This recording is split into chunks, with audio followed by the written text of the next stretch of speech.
பாரத நாடு பழம்பெரும் நாடு, வீரதன் புலவர் இந்த நிலையை அகற்றார்கள். நாம் பாரத நாட்டில் பிறந்ததுக்கு பெருமை அடையணும்னு சொல்கிறாங்க பாரதியார். அதுக்கு என்ன காரணம்னா, ஒன்று மகாபாரதம், இன்னொன்று ராமாயணம். ராமாயணமும் மகாபாரதமும் இந்து மதத்தோட இரு சக்கரங்கள்னு சொல்லுவாங்க. இதில் நம்ம முழுமையாக படித்து தெரிஞ்சுக்கலாம் கூட ஓரளவுக்கு தெரிஞ்சுக்கணும். நீங்கள் கூட என்ன சொல்லுமே தான் சொல்கிறேன், இதை பற்றி எனக்கு ஒன்றும் தெரியாதுங்கன்னு. தெரியாதுங்க நம்ம ஏன் சொல்ல வந்தீங்கன்னா, இவங்க ரெண்டு ஒரு வார்த்தை தெரியுன்றதுனால தான். நமக்கு இப்போ தேவையே அந்த ரெண்டு ஒரு வார்த்தை தான். பாரத போர் ஆரம்பித்து நடக்குது. பாரத போர் ஆரம்பித்து நடக்கும் பொழுது பாண்டவர்களுக்கும் துரியோதனனுக்கும் நடக்குது. 18 நாள் போர். 18 நாள் போரில் வந்து பாண்டவர்கள் ஜெயிச்சிடுறாங்க.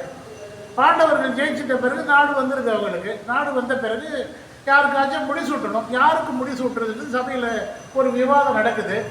விவாதத்தின் முடிவில் கடைசியில் தர்மருக்கு தான் முடிசூட்டணுன்றாங்க. அந்த சமயத்தில் காந்தாரி வந்து தர்மருக்கு முடிசூட்டுற சமயத்தில் அவங்க வந்து ஒப்பாரி வைக்கிற மாதிரி சாபம் கொடுக்குறாங்க கிருஷ்ணருக்கு.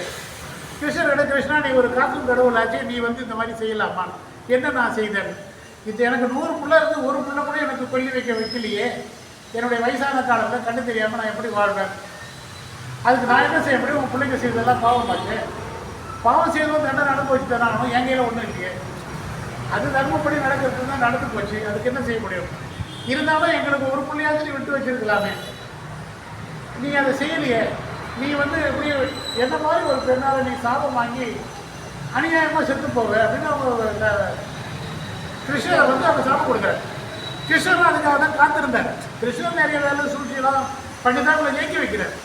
தர்மத்தை காக்கிறதுக்கு எந்த வழியை வேணால் கடைப்பிடிக்கலாம், ஆனால் தர்மம் ஜெயிக்கணும்.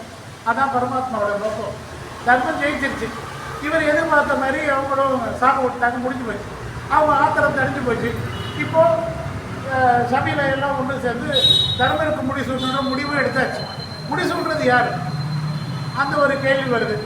அப்புறம் சபையில் ஒரு மூத்தவர்களாம் முடிவு பண்ணுறாங்க, பரமாத்மா தான் பாண்டவருக்கு பக்கம் இருந்த இந்த வெற்றியை தேடி தந்தாங்க, அது கிருஷ்ணன் தான் வந்து முடிசூட்டணுன்றது. அந்த கிருஷ்ணன் முடிசூட்டுன்ற நிகழ்வு நம்ம நினைவு போகணுன்றது தான் இந்த தர்மர் கொண்டாடுறாங்க.